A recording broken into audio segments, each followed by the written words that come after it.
future reality, I shall destroy you. I reject your reality and I substitute my own.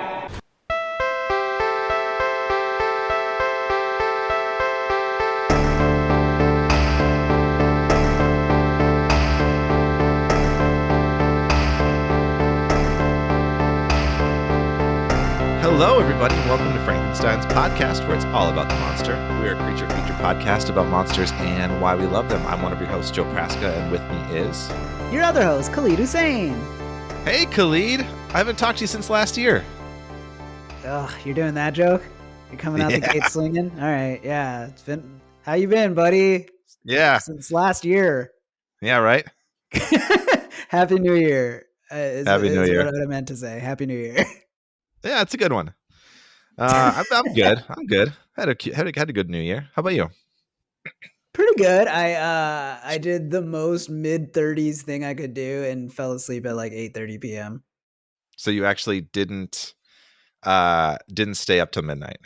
No, I have to just kind of take everyone's word for it that it is in fact the new year. Yeah. No, I actually didn't stay up for it either, honestly. So, yeah, I guess that's a confession time neither of us did. You know what? I got nothing to prove. All right. Yeah. I'm okay with it. I've seen enough. I get it. Yeah. But it was cool. The winter break, because it's been a couple weeks since we recorded too. The winter break has been treating me pretty well. I had a couple family members visit within 2 weeks, which was nice. And yeah, this time of year, usually I'm either like, if I don't go home, I'm just kind of chilling alone here because it's the holidays, you know. And it was nice being with family and getting to do that instead. Yeah. No, I've been off last week and I'm off this week too. So it's been kind of nice to have some time with the kids a little bit more and see family. It's always a pleasant thing. Yes. The older I get, the more I enjoy the company of family. Yeah. So anyway, Khalid, we have a pretty special episode. As those of you who've read the title of this episode, we're doing a double feature again. Double feature? I was really hoping you'd say that. I was waiting for it. It was instinctive. I don't even think that I made a choice to say it. It's like automatic at this point. Honestly, like it's like the only way I could explain it is like it felt like I threw the words up. Yeah. So I'm excited to get into that. But before we do, we should talk about our Patreon. Nice.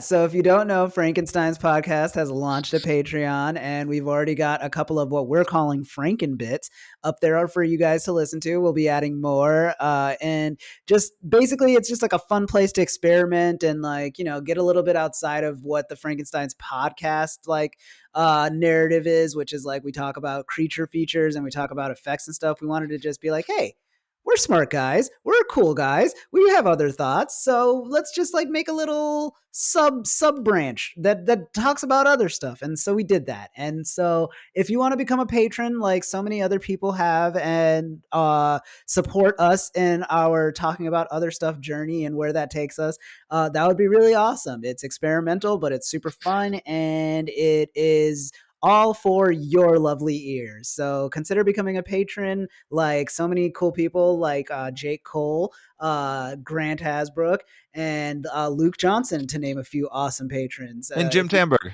And Jim Tandberg, to name one more.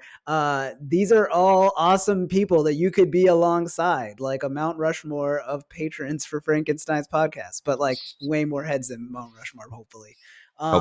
But yeah, with that being said, Joe, kicking it back to you. Yeah. Well, guess what, Khalid? What? Thanks for sharing that nice little plug. But I do have a question for you. I'm so regretting kicking it back to you already. Yeah, it's actually not going to be a segue, but it's just a question. Okay. What do you call it when Dracula passes out on New Year's Eve? Countdown. Yeah. I saw, for those listening, there's video here, and I saw Khalid like think and get it, and then get sad afterwards. I got really nice sad. Progression. It was like I'm honestly so sad at how fast I get them now.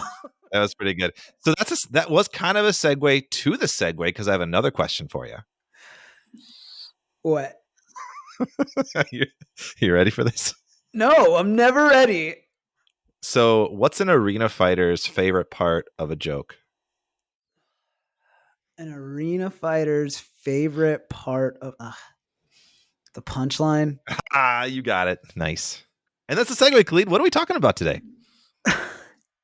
Well, we're talking about two movies, but I guess I'll lead with the first one, Arena. It's a 1989 sci-fi adventure movie, and I've got a synopsis from our homeboy Google, and it goes a little something like this.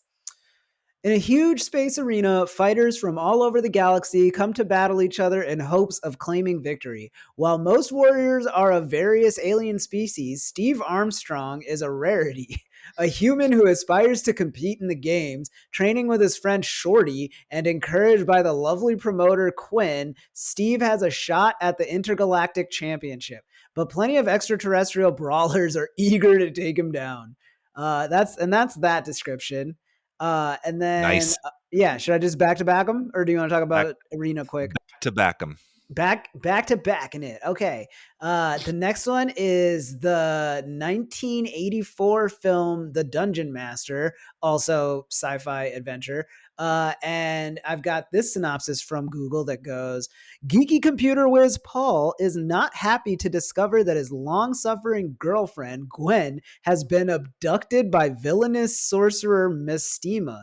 Mestima promises to release Gwen if Paul can complete 7 different challenges in 7 different realms. Paul consents, and Mestima equips him with a computerized wristband capable of firing lasers and transports him to face the perils he must survive if he ever wants to see Gwen again.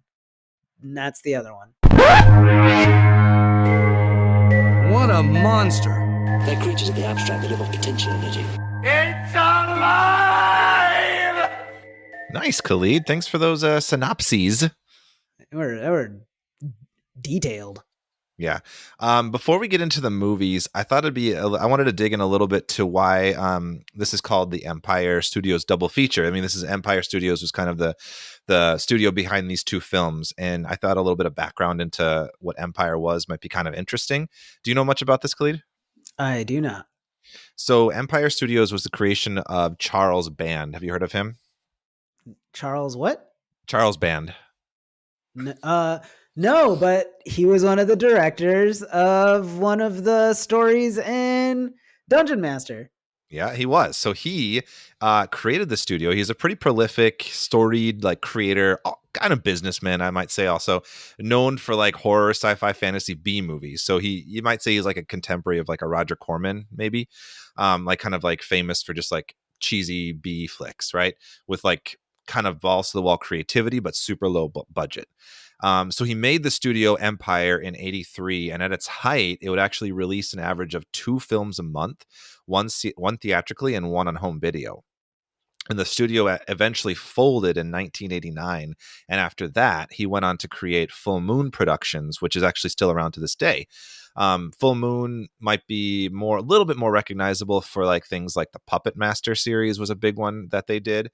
Under Empire, he also produced, I think Reanimator was another famous one, some of those Stuart Gordon films. So there's some like bigger name hits that have come out of his filmography that Band has produced or his companies have produced, but a lot of like very little known like genre films that are in some cases hidden gems and in some cases not so much. But yeah, an interesting background piece for this, I'd say. Yeah, would you categorize these two as hidden gems or 100%. Okay, that We'll gives get me some into it. context. That gives me some Yeah. context for a lot of things, actually.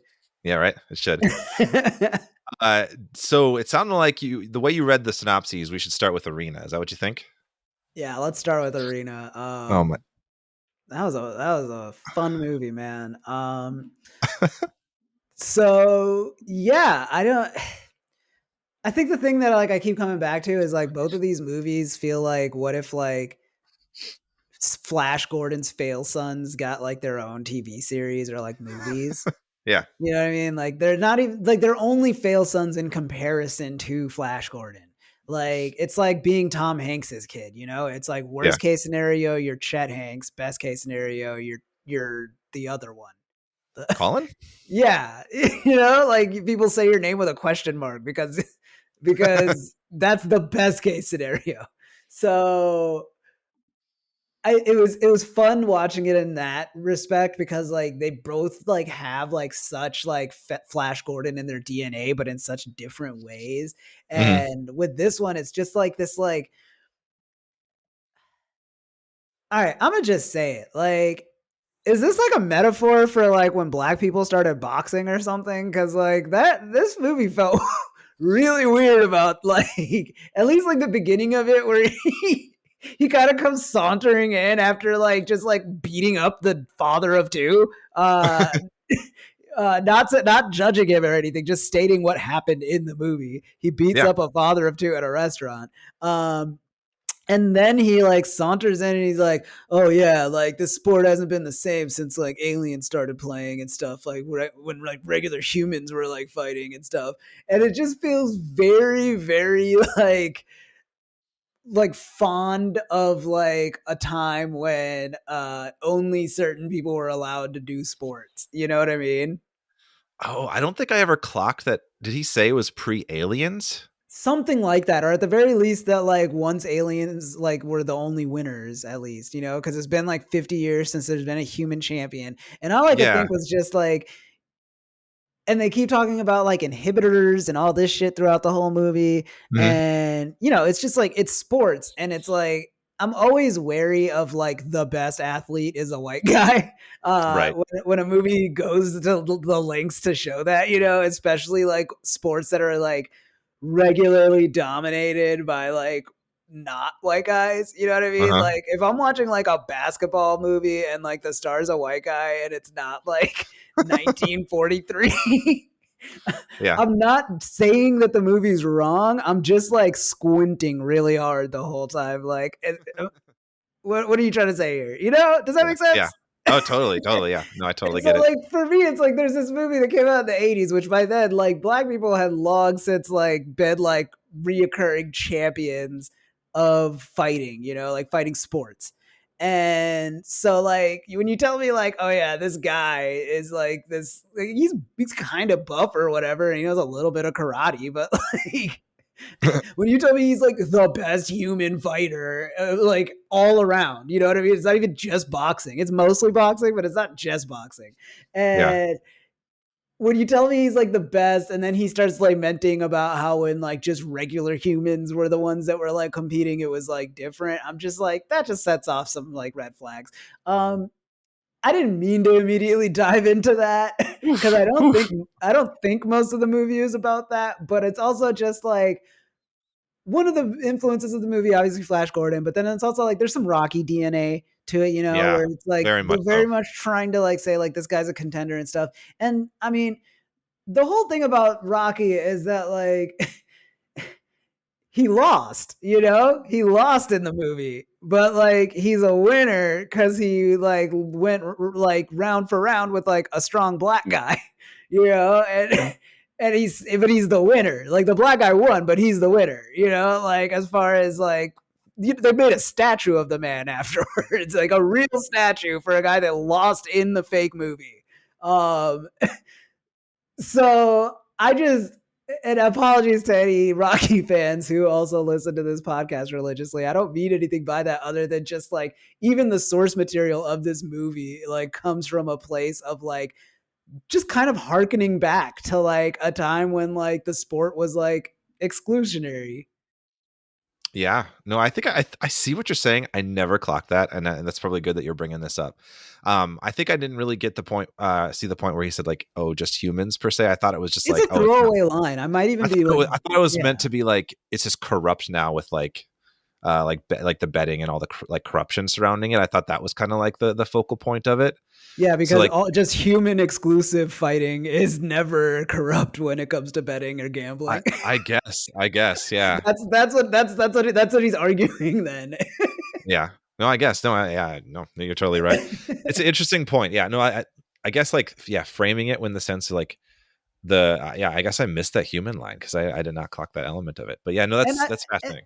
I mean, like, I don't know. It's just, and I don't think like it's the only goal of the movie, but I do think there is like something to it where it's like Planet of the Apes. You know what I mean? Mhm. It's like once you see the like, oh, parallels to like this is kind of like a fear of like black people taking over kind of a thing, like it's hard to Yeah. unsee it. And so it's Yeah. like watching this and you're watching like all these like cocky, like unfairly naturally strong, like because of like whatever they were born with kind of like creatures. And it's like they're all just fighting this like Aryan like god who just I don't even know. Like it's just he just wins with the most basic moves. Like Just a dude in the year 4000 named Steve. yeah, the only people that give him even like any kind of sincere trouble aren't even the aliens. It's two other dudes. Like like his the two things that he has like proven like might do damage to him are two dudes and a gun. Yeah. So Anyways, that's a other lot of than that, thoughts. That's a yeah, lot of other than thoughts. I that, don't know if there's like a through line to any of that other than just word vomit. But yeah, overall, despite all of that, it was an entertaining sci-fi adventure movie. You know what I mean? Like right. questionable politics aside, like I've seen movies with like deliberate politics that are worse than this. So yeah, it's pretty fun overall. You know, like it's corny. The acting is like so silly. The fighting is directed in a way that just like really makes you just go, huh, Mhm. that was a choice a few times, but you know, for a B movie action thing, like adventure thing, like it really just like made me like reminiscent of when I was a kid and like the kind of stuff that I would watch, like serial adventures. Like it felt like the Adventures of Hercules kind of a thing. And Oh it's yeah, just like, yeah. you know what I mean? It's just like this guy that's like, yeah, he's kind of fit, but like for whatever reason, he's just like the best fighter. You know what I mean? It doesn't matter like how ripped or how big the other thing is. Like he's just the best. Yeah. Yeah, that's kind of where I'm with you. I feel like I think like you're drawing the kind of one-to-one to like the Rocky parallel, and that one like kind of having like the more like nuanced undertones. Like I feel like anything that this movie says outside of just being like, oh, action, like alien fights is accidental. Like I don't know if I can give them enough credit from the writing here to have been like having some like nuanced undertones here. um I don't know, maybe not, maybe I'm wrong, but that being said, But I mean, I'm it's with. like, but all sci-fi is just a metaphor, right? And I don't mean to cut It you off, but I'm just saying, totally like, is, yeah. No, you I know what I no mean? So it's like, sci-fi is entirely very metaphorical. even Yeah. if it was unintentional, like the clear metaphor they were trying to do, which was like a bad metaphor, honestly, like it's kind of like, Mhm. the thing where like we've talked about this like off pod before where like one thing that annoyed me about Solo was the movie that came out with like Donald Glover and shit was The Star yeah, Wars the one. Star Yeah. Wars Solo story. They have this scene where like it's supposed to be like about like how like cool and criminal these guys are and they play just space poker and I'm Hmm. just like it's the most like least imaginative fucking thing and then I watch Arena and it's like oh no, space boxing is a lot less original. I actively thought of you talking about Solo when I watched this movie, Because actually. they also play There's space poker. a lot of space poker scenes. A lot of space poker, yeah. And I'm just gonna call it right now the space poker trope, where it's like a movie like so badly wants the trappings of sci-fi, but can like barely bother to do anything sci-fi, so you get bullshit like space poker. It's Yeah. just like, well, I've got this hand. It's like, why? What is this? Like, you know, in all of space, all this creatures just came up with poker over and over again. Like, Yeah. With like hexagonal cards or something. yeah, and it's like the only thing that changes is like the fucking like numerical symbols or whatever. Like it's fucking dumb. Anyway, Yeah. but yeah, like Anyway, space poker and space boxing, both just yeah. big whiffs for me in terms of like what you can do with the medium. But I say all that to say, like even if you just give them credit for like they were doing a metaphor about professional sports, everything they're talking about with gambling and all of that, like there's still like a racial connotation to like boxing Mhm. as a sport at that time, you know? Yeah. Yeah, that's a great point. So I don't know, Yeah. just something to think about, Something to chew on. something to chew on. Yeah. Yeah. I like that. You said it. Oh no, you like the thought, not the something to chew on. Got it. What? I thought you were saying I like the saying something to chew on. And I was like, I just repeated what you said. Well, I also like the saying. Yeah, okay, fair enough. A little bit of sausage, as Khalid likes to say there. That is what I like to say. Yeah. I cannot deny it anymore. So all right, I'll share a bit of my thoughts. I think I like this one quite a bit. It's what I like about it. Honestly, the sports bits are what what I like the least about it, but which is ironic because it's like I don't know if it's ironic. The whole thing is about a sports movie, but what I like about it is it's this like kind of like, rubber latex mask alien, like CD space bar type space opera like setting and like aesthetic that I just like. And I feel like there's that I look for that a lot in movies and in shows. Like the 90s really had it. The 80s had it also. We don't see it, like outside of Star Wars and Star Trek to some extent too, like you don't see it too much anymore in like an original setting. And so like when I'm finding something like that, like this, that's just like put in this effort to like bring that like vibe to life for me, I'm like really excited to find that. So like yeah, like weird space stations. It's like the Star Wars vibe without the epic fantasy, and then like I think that's a lot of fun to see. And I don't think we see a lot of movies just really go all out with like weird, just like just taking at face value that like humans and aliens are all just like chilling on space stations. The future, we don't have to like give any big explanation to why we're there, when we got there. Just like, yeah, it's just the super future, and we're on a space station in alien boxing. Like I like that. I like that. I think that's fun. Another element I thought was super fun in this has like a lot of actors who ended up going on to be in like sci-fi properties I really liked. Like Mark Galamo, who's kind of the villain, is one of the main recurring actor in Deep Space Nine. Armin Shimmerman, who is Weasel, is Quark in Deep Space Nine and in a bunch of other great stuff. He's in Buffy as well, so we like him. Claudia Who was he in Christian. Buffy? He was like the principal in like I think season 3. I think he turned into a snake. Oh yeah, he's the one that gets eaten, right? Yeah. Yeah. And Claudia Christian, who was the kind of manager, Steve's manager, she went on to star in Babylon 5, which is another great show. So like a lot of kind of fun like convergences of like sci-fi properties that I love to see. And it's just kind of fun to see them in like fun, silly roles. Yeah, I think like all that to say, like I didn't feel like there's like a lot of I mean, you're countering this. My like note was like, I don't think there's a lot of depth to this. I wrote, but I guess like you could make that case, like you kind of did. There's like, just by virtue of being what it is, like there's a certain depth there. But yeah, I just thought it was fun, and I do have the Blu-ray of this, Khalid, Of course, and the other one.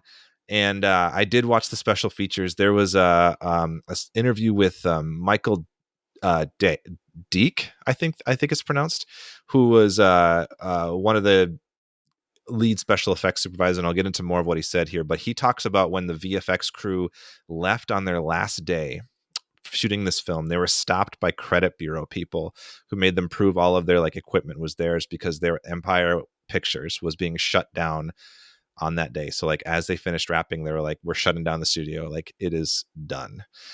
So yeah, it's kind of interesting. Like this is the like they might have had like a couple movies in the can that might have come out, but like leaving the set or leaving the making this movie like was shutting down the studio. honestly, I believe it. Yeah. I've seen, not having been inside the studio system, I've seen and heard of like just as real, like similar things in this day and age. So that's probably like the least surprising bit of Right. trivia I'm gonna hear about this movie. Oh, I'm sure. I'll save a bunch of the special effects monster stuff till the end, but let's dig into a little bit of just like general thoughts on Dungeonmaster. Dungeonmaster. What did you think of this one? What if the Ragewar. most yeah, so I looked online, and actually an alternate title for this, if you didn't want to call it the Dungeon Master, is what if the most annoying guy you know told you a dream he had.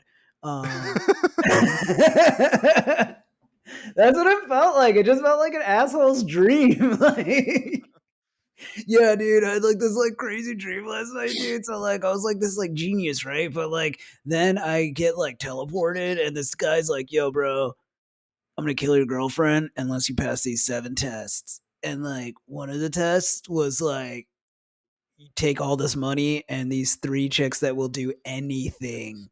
And I said no, because I love my girlfriend, bro. And then I just shot him with a laser with a laser that he gave me. Like, it's just when I tell you, like, I was so relieved to find out that like there were 7 different writers and directors of this fucking thing by the end, because it was the only way to make heads or tails of like what any of this was supposed to be saying.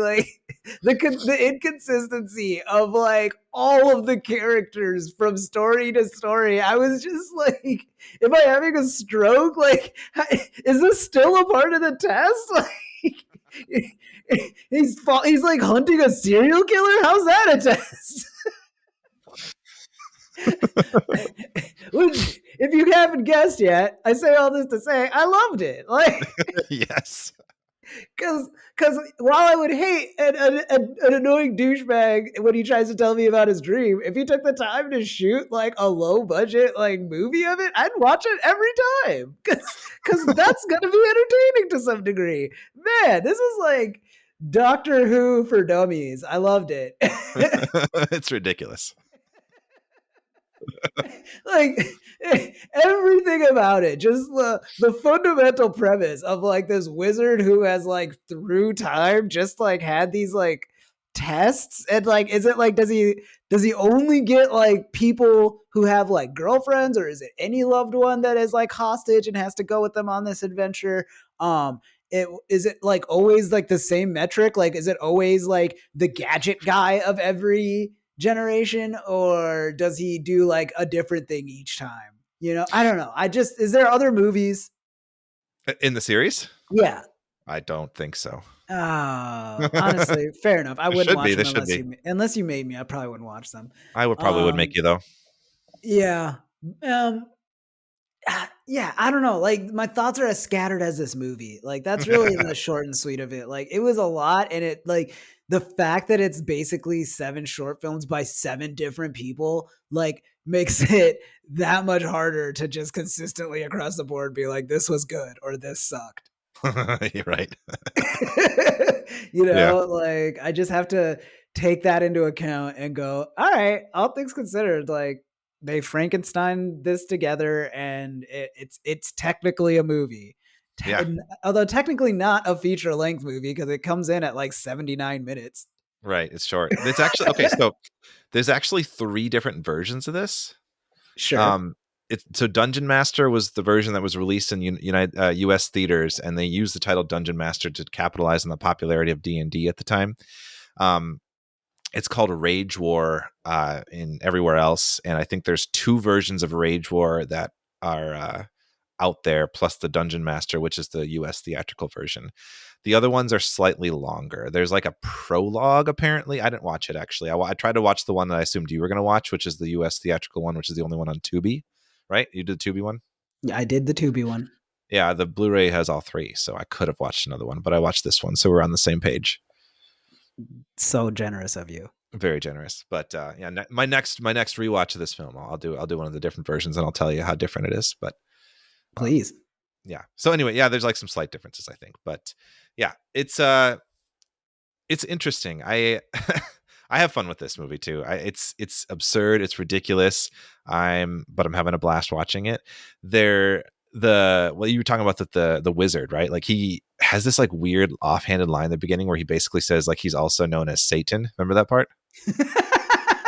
Like, yes. I just have it's so funny to me. Like, you're like this wizard, the Satan is just like super stressed out about computers. So he's like, oh, computers, like I must conquer them, you know, like that whole like concept, you know, like, is very funny to me. I mean, it feels very much like a person who loves Greek myth. Yeah. And really wanted to try and make like a modern day version of it. You know what I mean? Like, there's very much like an Icarus vibe to the computer whiz. What's his name? It's Paul. Yeah. Paul and Steve, our guys. Yes. So Paul is like, he's just like a genius by his time standards. Like by our time standard, he's just like a tech bro. Like Mhm. he does things through his glasses. He does things through his watch. You made the great observation over text that he's basically Tony Stark. And that's a great way to put it. Like it's just a guy with like gadgets that are basically magic, and Right. it's They have magic. lasers. They have Yeah. all sorts. Yeah, like he can like control the lights, like traffic lights with it. It's basically Which magic at that point. thank you for bringing that up. Actually, just quick detour. Is that not the dumbest feature of tech glasses? To while you're the pedestrian running to change traffic lights on a whim, like those things are there for you. You know what I mean? Like, I know a lot of people that take yellow lights as suggestions. You think if it just blinks red, they're gonna just slam on the brakes? No, they're gonna hit you, and then the cops are gonna be like, "Oh, it looks like he has like these tech glasses." Case Looks like he has closed. tech glasses. Yeah. It's just it'd be like if you had like a magic wand that only took the safety off guns. Like all you're doing is making situations more dangerous for yourself. Yeah. Anyways, that was just like one of the like I in the first 10 minutes of this movie, which like credit to where credit's due, in 79 minutes, it gets down to business pretty quick. Like he's a tech genius. He for some reason has a day job, even though he can control everything from ATMs to streetlights. And then he gets sucked into a dream. It's like so fast. And I commend it for not even pretending that they needed to set up a world, you know? Yeah. No, I agree with you. It's like it's this like fun type of weird experimental like goofy effects heavy thing that we kind of wouldn't really see today. I think like that's just like it's disjointed, kind of ridiculous. But it's hard to deny that there's kind of like, you kind of tell that there's like this like twinge of creativity and like love that's going into it, and I think that's like infectious when watching it. Like it's fun, like everyone's having a good time. I will say that like it doesn't do very well by Leslie Wing, the character Gwen, the girlfriend. Like she was mostly chained to a rock the whole time except for like 2 segments, so like that like the damsel in distress element comes off poorly now, especially, and I mean Dennis too, but like especially I now. mean, But even outside of that, like it's like that would be like even yeah. better than what it actually was, which is she was chained to a rock and occasionally molested. Like it was, Oh yeah, that was rough. That was rough. Yeah. I just like jumped out of my skin. I was like, he already said he's a devil. Like, what are we saying with this? Like, Yeah. Do we need that? and it's also just like very inconsistent with the character because he makes it very clear from the jump that it's just like this is just like extra motivation for you in case being like literally teleported in your dream to a hellscape wasn't enough for you to try these challenges. I will also kill your girlfriend. Like I was like, Yeah. okay, that makes sense. That's extra motivation that like makes it less about a self-interested or self-motivated thing. And then you start like being into her for like 2 stories and then just drop it again. So it's like But he just drops it again. Yeah, he drops it again. Yeah. yeah, and it was just like very inconsistent. And it was like, well, why'd you add it at all if it wasn't going to like deepen anything? It was because of the dragon battle. Oh yeah. Okay, I take everything back. No, I don't take Yeah. it back. Like, that was not worth the dragon battle. That was a horrible, horrible dragon battle. It wasn't even. It was a dragon light show. It was like holographic dragons. Yeah. Yeah, like if they showed that now, like if it was like they just showed 2 dragons in the sky, you'd be like, oh, and then they turn it off. Like you could see that. Like I feel like you could see that specifically at like a city light show. Yeah. Also, I think it's really funny that like there was like a frozen Einstein and like frozen scientists in that first level, Well, it was all like they're all like but they're like criminals. Like they're Jack the Ripper and like, but then like yeah, but Einstein. like they put Albert Einstein in a museum of criminals with Jack the Ripper is just funny to me. Yeah, and then he has like the ice crystal that you have to It's very smash. edgelord, like makes It you is think, like huh? Like I only 100%. Yeah. one killed with his mind, the other with a knife. Yeah. It's a take. It's a take. My Chemical Romance ass fucking visuals. Yes. Yeah. Yeah. No, we definitely talked about that when we're watching the movie too. So 7 segments. We should kind of like break down. I just want to like the titles and like what they were. This we had the Stone Canyon Giant, which was written and directed by David Allen. Demons of the Dead, written by John Carl Beckler. Heavy Metal, which was Charles Band. Ice Gallery, the one we were just talking about, which was Rosemary Turco. Slasher, which was written by Jeffrey Byron, who starred as Paul, and directed by Steve Stafford, which was written on the movie as Steve Ford. He used a pseudonym. And Cave Beast, written, directed by Peter Manoogian, who went on to do Arena. And Desert Pursuit, written by Ted Nicolau. So those are the 7 we got. Of those, did you have a favorite? It's tough because like why it would be my favorite would probably vary from story to story, Right. but probably the dead one, just because the ending of it is just him going, nah. When he says, "I reject your reality and substitute my own."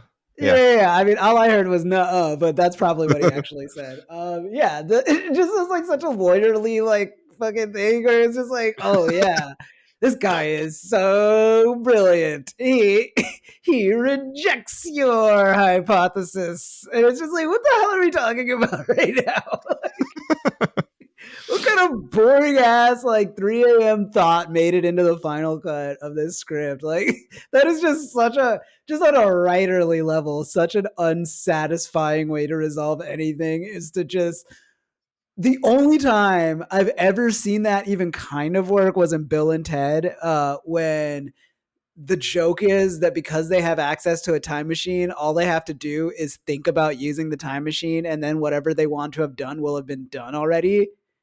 Oh yeah, that's funny. That is like an actual like mindfuck genius use of time travel, where it's like technically you're right. We don't have to see you do the thing to know that you could do the thing. Here, he just goes, nah, that didn't happen. He just like fake news is his way out of like fighting his like zombie self, which is so fucking dumb. Also, the implication that the wizard just shot him in the head in that scenario, because like he's a zombie with a bullet wound. Like, was it one of the cops in that story? Like, in what scenario did he die here? Yeah. Surprise challenge 8, cock. Let's see your watch do anything to stop this.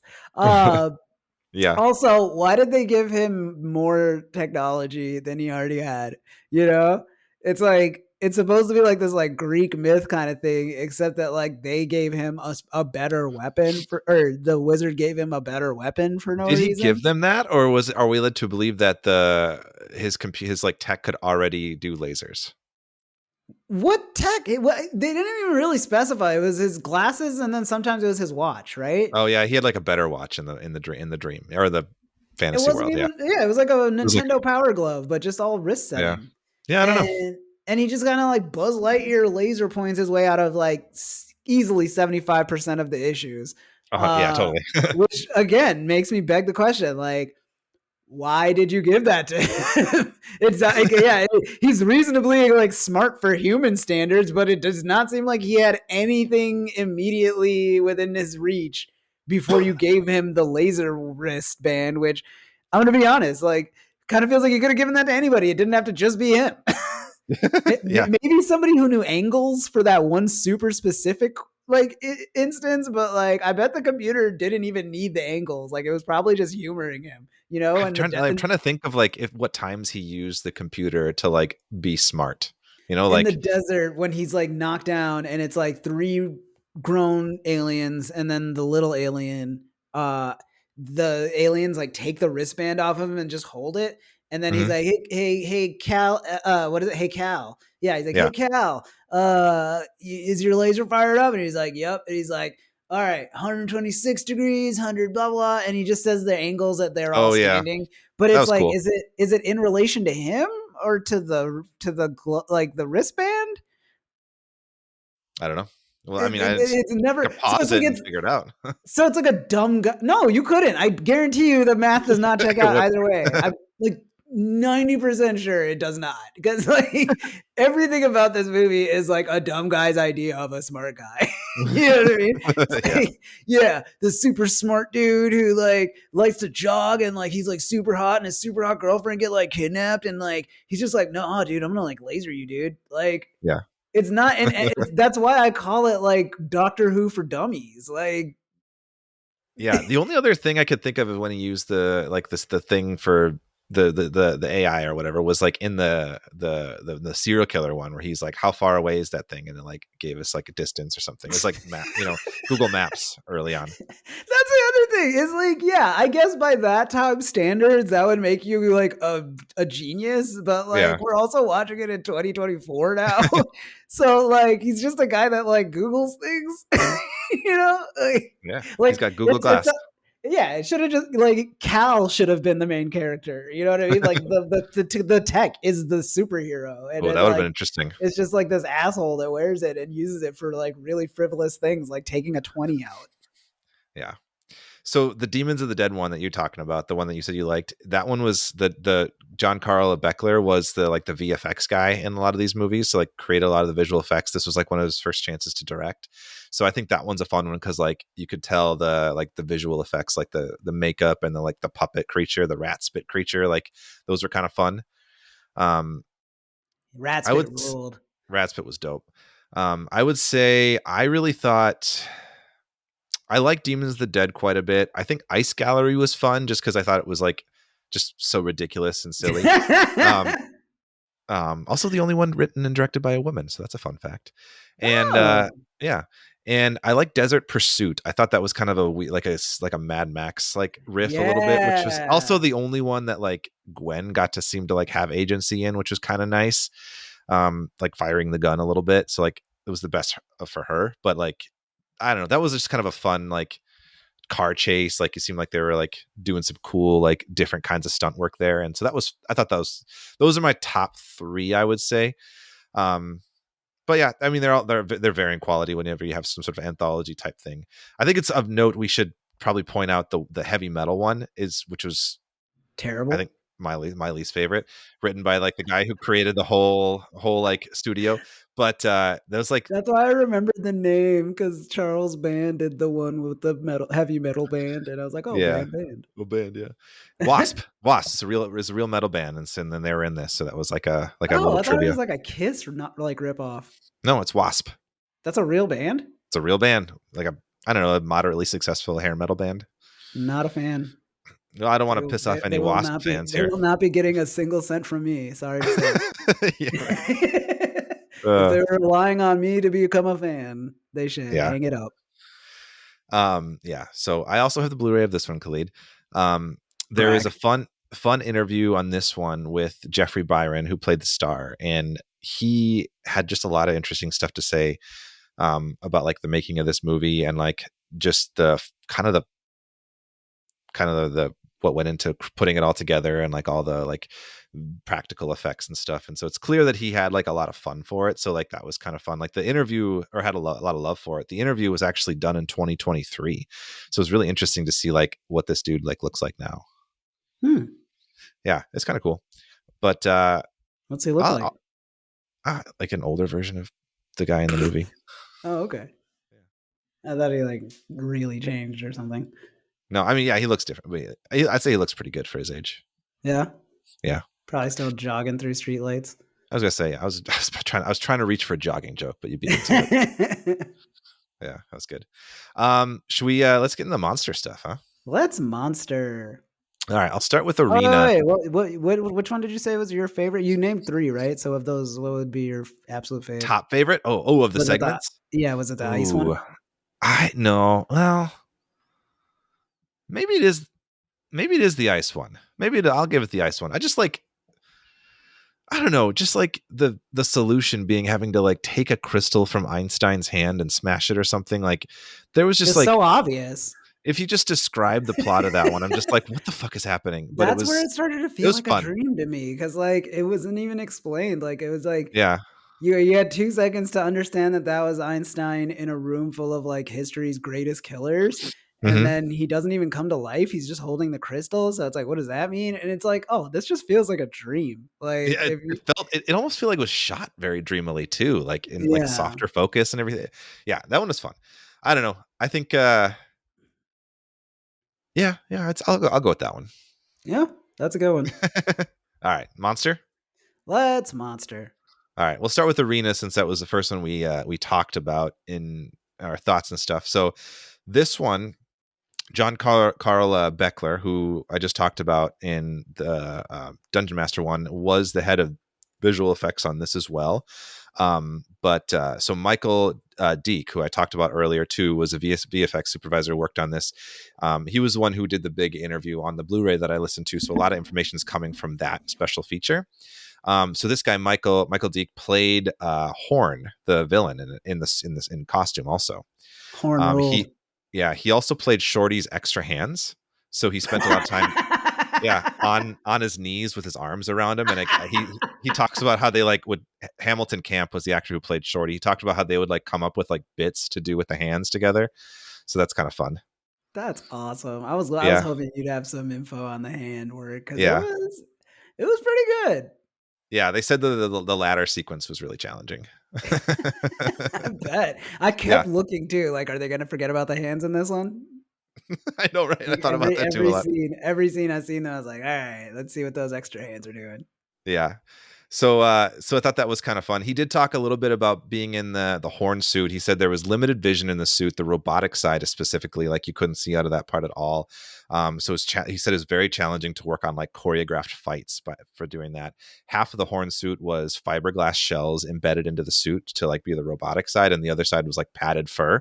So he said it was a very difficult and uncomfortable suit to wear. But yeah, you're right. Horn rules. Fiberglass, like what they make casts out of? Yeah.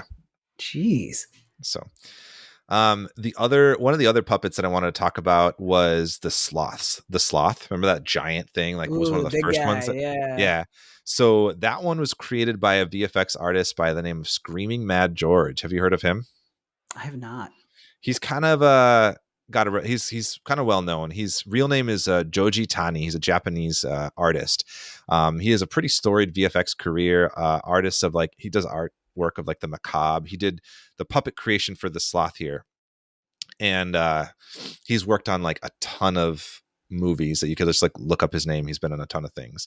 But inside of the sloth suit was actually Steve Wang, who's actually another really prolific VFX artist is featured in tons of movies. He's in both of these guys are in that Masters of VFX book that we talked about with Howard and on the Creature from the Black Lagoon episode. Remember that? Mm-hmm. Yeah. So both of those guys are in that book too. So they've gone on to do a lot of cool stuff. But the sloth suit was apparently super heavy, heavy foam latex pieces that were jointed, and it was designed to be able to be lifted by a crane, so it could kind of do that standing stuff. Yeah. So that was nuts. That was a pretty involved suit. It sounded like suit / puppet. It looked like all the suits were involved, like the robot thing at the beginning too. Yeah. That was cool. And it's just like it's really counterintuitive to like a movie where it's all about like practical boxing, like fighting, you know? I know. Well, yeah, right. So it sounds like it's so hard to like actually choreograph the fights. Apparently, so it sounds like all the guys who did the effects or who worked on the effects crew had to ultimately play aliens and creatures in different scenes. And they got to the point where they had so many sequences with like background aliens and creatures that they end up having to mix and match monster suits. Like they'd take, oh, we got to put this head on this body or change this head slightly or alternate like this to like make it look slightly different. So like they had to be really resourceful and like reusing a lot of those pieces, which is kind of fun and like scrappy in a sense. Yeah. I think the creature design worked overall just for like because it was so janky, it was consistent across the board. Right. That like every new alien you saw, you're like, sure, yeah, he could exist here. So for that reason I liked it. Trying to think of what my favorite creature design was. I think my least favorite was the sloth because like it just looked like so bad when he was fighting it. I know, yeah. It felt like I think that you can tell that a lot of work went into it and it's cool, but like in terms of like making it a fight, that's just hard to do. like it just really feels like if you wanted to make this like a good movie that people would like engage with, even if you just kept it like earnestly about like this guy who's like basically just like boxing aliens, you got to just make the aliens humanoid, you know? Yeah, yeah, Like Horns is my favorite for a reason. Like he's like the most like conducive to like a human on human fight. yeah. Horn was great. Yeah. So and yeah, he just has like the most like human characteristics and it's like super funny. And then all the other creatures, like it just like because just already just shooting boxing is like hard, like fake boxing Mhm. choreography wise. So like now you're talking about like people that can barely see in giant fiberglass suits. Like Yeah. of course you couldn't execute it well. I did notice at one point, Stephen Armstrong had like he was like hanging from a harness in one shot. Did you notice that? Yeah, I think I did. It's when Horns like got him picked up over his head, and it's like very clearly like he's like being like harnessed up. Yeah. Loved that touch. That was not a Yeah. criticism, by the way. Yeah. It's not a crazy. Yeah. Yeah. I forgot to ask you, like, what do you think of like the notion of? I think you kind of talked a little bit about it with like, um, the meaning behind like basically the boxing element of it, but like the like handicapper system. Yeah, I didn't understand that. At first, I thought it was a handicapper system that made the aliens weaker, but then they use it to make the human weaker. Well, I think that it's just, I think the idea of it is that it's like a device that's just meant to equalize the fight in whatever capacity it has to be. So like sometimes they'll say like this person's fighting at full strength, this person's fighting at -6 or whatever Yeah, random that's what made they up base said. unit. Yeah. Yeah. So then So they like, made him weaker. I thought the whole thing was that they were just going to turn the thing off and mhm. let Horn fight at full strength. It got really confusing when they just weakened Steven because I was like, wait, so how strong is Horn then? Yeah. So like, I think, yeah, that was the implication later on. Like they were trying to like fix the fight. They were trying to like mess with the handicapper system at the very end. Weasel, right? Our guy Weasel. Weasel, Yeah. You liked the Weasel. true hero of the story, Weasel's gun. And why, Khalid? It's the only thing that seemed to shut Steven up proper. There you go. Kind of the only thing he didn't have a rebuttal for in the end. Yeah, yeah, that was good. That scene when the scene where he first meets the like the villain or whatever, the boss, and he's like, "Don't you know who I am?" And he's like drunk. Steve's drunk, and he's like, "No, no, did you forget?" That joke got me. Thank That you was for good. That bringing was a that good up. joke. I love that joke. Yeah, I did enjoy that. Yeah. But yeah. Anyway, so yeah, the handicapper. So like, I don't know the metrics of it. I like the idea there because like I feel like you got to have something like some magical like thing in place to like make these fights like somewhat practical in that sense. But it makes even less sense in the grand scheme of things because they say a human hasn't won in 50 years. So It's not, yeah, in terms of what is the equalizing it. handicapper for if not to equalize the fighter? If it equalizes all the fighters, then every human Well, should be fighting still. well, yeah, it can weaken them because that's the point. It weakens other ones, right? Like it weakens Horn, and he was fighting at full strength. Is the handicapper like a betting thing? I don't understand. No, I think it's like actually like it's a power thing. Like it makes Horn like slightly less stronger. It makes Steve. It didn't make Steve stronger. It just put. I think it actually only makes you less strong. I don't think it increases strength, right? And it depending on who the light is on, it weakens them. Perhaps, yeah, Or whatever. Okay, I don't want to get into the mechanics of that. yeah, It was just confusing, like what the handicapper did. yeah. So what the handicapper does is it decreases strength of whoever to like equalize the match. And so what they did to mess with it was they turned it off on Horn, so he went back to full strength, and they decreased Steve's strength to make him weaker. Which I don't know. I'd be more interested to just like see that. To me is like, why did they decrease Steve? Like they should have just had Steve fight, and like then you get your Rocky moment of like not only can he beat him with the handicapper on, but like even without realizing it, he can beat him without it. Well, didn't he? Like they destroyed the handicapper, so at the end, like it was off. Yeah, but like it's confusing because they decreased him before that. So it's like, was he always stronger than Horn with or without the handicapper? Why is the handicapper a thing? You're thinking too hard about it. Of course I'm thinking about it too hard. This movie didn't give me much to think about, so I'm dwelling on the few things it did. Yeah. All right. So anyway, the monster stuff. The guy in the interview also talked about how like this was at the time like one of the most like ambitious like creature movies he'd worked on, with the amount of like just the sheer number of creatures they had to create. They also had to like create like I don't know if you remember like the kind of like aerial images of like the arena ring, like all of that. If you look closely, like it's all like miniatures. Mm. So like it's all like when you see like the people jumping up and down, it's like little like puppets. It's kind of funny. I didn't notice that, but I'll have to rewatch just to see that. You will. Should we do Dungeon Master next? Let's do Dungeon Master monsters. Ragewar. So the Rage special War. effects in this one were pretty much done also by John Carl Beckler, who directed that Demons of the Dead segment and did a bunch on Arena as well. There were also on this one animators and retroscopers, which I kind of learned a little bit about what retroscoping is, which is essentially the process of creating animated sequences by tracing over live action footage frame by frame. And they Wait, did is that that for rotoscoping or retroscoping? sorry, rotoscoping. Yeah, you're right. Rotoscoping. Yeah, Yeah, rotoscoping. I didn't mean to say retro. Thank you for correcting me, Khalid. no But problem. yeah, that's kind of like how we get stuff like that purple green dragon standoff thing, the light shows and stuff. But otherwise, lots of practical effects, puppetry, latex masks, makeup. The one that I think is of note to kind of really dig into is the Stone Canyon Giant one, actually. So that David Allen, who directed that one, was sort of like doing a Ray Harryhausen inspired stop motion animation. I don't know if you kind of clocked that when you're watching that. It wasn't the guy in a suit. It was like stop motion. Wait, which guy?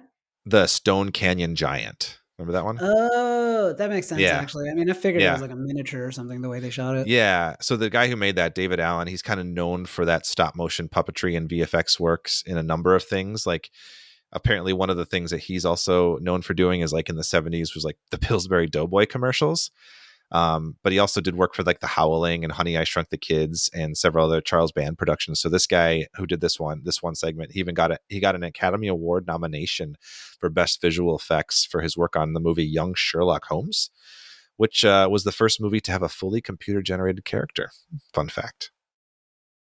That is fun. I didn't even know that Yeah. was a movie. Yeah. So yeah, yeah, I didn't either. Actually, I learned that too. But I thought that was kind of interesting. That was kind of like the most, I'd say like unique, like effect for this, because stop motion stuff like that was really, really big in like the 50s and 60s, like the Harryhausen era, where like the Jason and the Argonauts kind of stuff, but hadn't really been done as much like that. So to see that kind of old school sort of like effects work was kind of fun in this, I thought. I think it worked overall, and I mean, it's charming. You know what I mean? Like the Charming is a good effects, way to put it. Yeah. yeah, like the effects were never convincing, but it's like we just saw The Flash last year. Like effects work has come a long way, and in a lot of ways, the same issues still persist. Like Mhm. more often than not, it's just like two actors that are trying their hardest to convince you the thing they're looking at is actually there, you know? Right. And so all things considered, like it's like a cool perspective to like go all the way back and see it even in this like crude mechanism of like, honestly, directing wise, they did a pretty good job with like inputting effects. I think so too. I think you can make that case for both of these movies. Like very low budget, but like very ambitious with effects works. And like, yeah, it doesn't all work and it doesn't all like look good, but like there's this like effort, like charm to it, like all of it's very charming. And it's like that's what suspension of disbelief is really for. You know what I mean? Like papering over stuff like that in service of like ideally a good story. Were either of these good stories? That's for you, the viewer, to decide. But I think that Yes. like okay, Joe says yes. But given the time period and like the technological limitations they have put on them, like it's very ambitious in an admirable way. Agreed. Yeah. It's just I think they're just fun. Like, me, Khalid. I really love like cheesy B movie bullshit. Like these are right up my What? alley in that regard. Yeah. Oh, surprise. You? Cheesy Yeah. B movies? Yeah. Where do you stand on Star Trek? I've heard of it. Anyways, yeah, no, I think the more we talk about it, the more I like Dungeon Master more. I think I even started liking Dungeon Master more than Arena, but talking about the effects work and stuff like that, I really was like way more impressed with it. Their use of practical locations and stuff like that. It felt Yeah. the sets on Arena felt more Trek, but the stories in Dungeon Master felt more Trek to me overall. Oh, because like the like morality play elements of it, of course, right? Yeah, exactly. It's just like this thing of like, well, you can't punch your way out of. You can punch your way out of most alien problems, but sometimes you're gonna have to think, you know. Yeah. So I think that's a good point. I think like Dungeon Master might be like the overall better like movie to like sit down and watch. I think if I was throwing a movie on like in the background and I just want to look up and see interesting things, like I would probably put on Arena over the two. I mean, both would be great, like in a really They're both loud great. Yeah. bar, like in a loud bar on Yes. mute. You know, Yes. you just keep looking up, like, what the hell is this movie? Like Yeah. that. It feels like that kind of double feature. Yeah. If But we had a bar, yeah, these would be on repeat. yeah. But just a sign that not everything in the '80s was perfect. Or was it really, Khalid? Or was it? Again, it's up to the viewer to decide. Yeah. Yeah. So yeah. Okay. Yeah. Any final thoughts? Uh yeah, Khalid. I do have a final thought. What's that? I have a final thought of a question that I want to ask you. I wonder what it could be. I was really like hoping you'd say something more like overtly like goofy that I could do a speaking of Khalid, but you didn't give me anything. So I'm a little disappointed. But Yeah, I really dropped the ball. yeah, you did. Speaking of dropping balls, Khalid. Oh God, that's really good. I'm actually impressed. You saved it. Holy shit. Saved it. Yeah, I was fishing. Also gross. Yeah. Speaking of dropping balls, Khalid, I wanted to ask you between Mestima or Horn are your two choices. Who would you rather fight with and who would you rather flirt with? Do I have the inhibitor in either of these The instances? The like equalizer thing. the like the handicapper from the arena? The handicapper, yeah. Do I have Does that? it Do I have change? that to fight either of them? Does it change your answer? Maybe. Yes. I do have the handicapper. Yes. Okay. Yeah, I'm gonna fight Mezcal, the wizard guy. Mestima? Mezcal? Mestima. Yeah, he sucks. Not cool. You don't feel up on chained up people. That's just guy or girl. That's not cool, Mezcal. So fight him and then flirt with Horn. Like I'm not hopeful of where it'll go. He seems kind of like toxic overall. Like real gym bro vibes. Yeah. He also like fights people out after the fight is over, which is like that just speaks to like rage issues that like I've heard stories about like athletes with head injuries and what kind of partners they can be. So I would be a little alarmed about that. But he's got a little bit of sass to him that He I does. find intriguing. And I just he's arguably the only funny person on that space station or whatever. So that already like miles ahead as an option. Everybody else is just kind of a drag. Except Weasel and his gun. He's funny for different reasons. But yeah, I think I would flirt with Horn and fight with, is it Mestizo? Mestima. Mestima, that's it. Mesothelioma. Yeah, I would beat that dude's ass because he is a creeper and I would not like to be around him for much longer than I'd have to. All right. There you have it. Also Horn. What about Horny. him? Yeah, horny for Horn. Mm-hmm. You heard it here. Yeah. I thought you were going to bring that up, but you didn't. They sound alike. You're right. That was my bad. You know what, Khalid? It is your bad. Thanks for admitting that. Got me there. Yeah. Should we move on to our final segment of the show? Let's.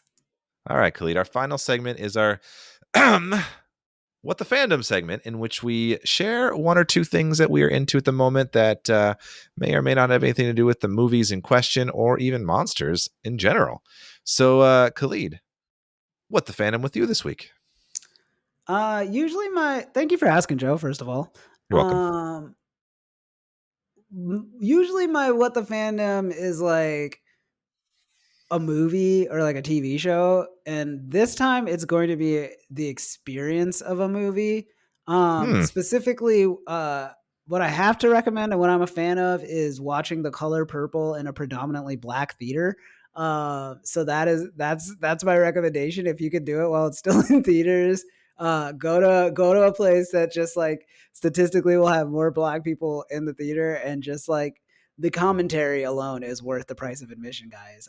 The movie itself, it's fine. You know, I never saw the original Color Purple, so like watching it, I was just like, oh, this is a lot. But it was good. It was good enough. You know, like the performances are good, the singing is good. I really don't have anything to say about the movie other than watch it with a bunch of black folks because that shit was awesome and the commentary was so funny.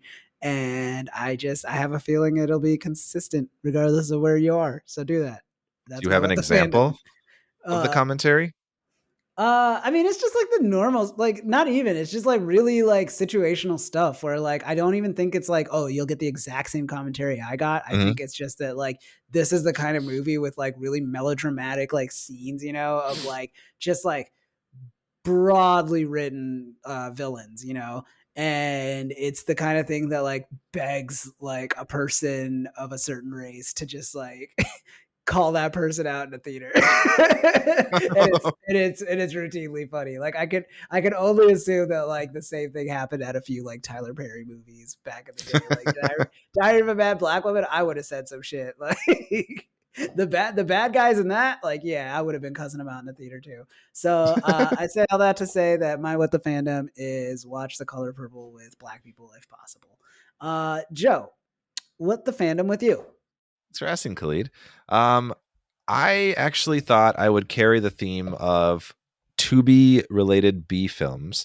So I was browsing on Tubi recently and I just watched, it had something that was on my radar for a while, but it was something I never got around to watching. It's called White Dwarf from 1995.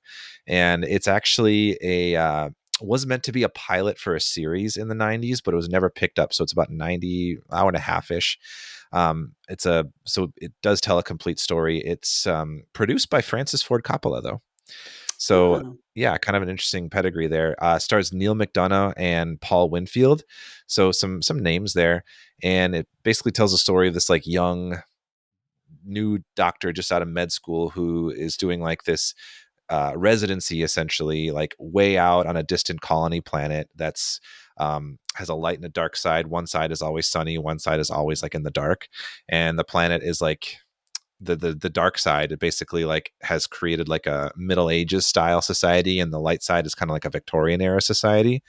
And so he's kind of like doing this like he thinks he's just out there doing this like country doctor shtick where he's like, I'm going to go back to New York and set up like a real practice and have like, you know, war stories because the light and the dark side are at war with each other. But of course, like he ends up growing to like, you know, love and appreciate the culture and learn things. And there's all that element to it. There's like weird, funky aliens, like an alien prison guard. There's like a kid who shapeshifts. There's like a weird alien parasites that like they put on these gloves that like allow you to like dig into people's skin without making incisions. So there's some really goofy and weird sci-fi concepts that'll just pop up because like for a while you're like, oh shit, like this is just like a country doctor show, and it's like, oh yeah, that's right, it's sci-fi, and like those things will just like come out. And so it's a really like weird lore heavy show that I totally get why it did not get picked up for series. But it is just like such a weird, unique thing that I almost kind of wish I would have seen what they could have done. Like there's like a dog person alien. There's like this giant like toad alien guy who's like a prison guard who, you know, like employs these like monstrous things that eat people for like death sentences. And so like weird shit. But it's also like kind of cool, like relic of that time, like trying to do some unique sci-fi things. So I don't know if you're interested in something weird like that, like late night on Tubi, check it out. It's called White Dwarf. Had a blast with it. Sounds hella weird, but Super also weird. super interesting. Yeah. So yeah. Well, thank you for sharing that with us, Joe.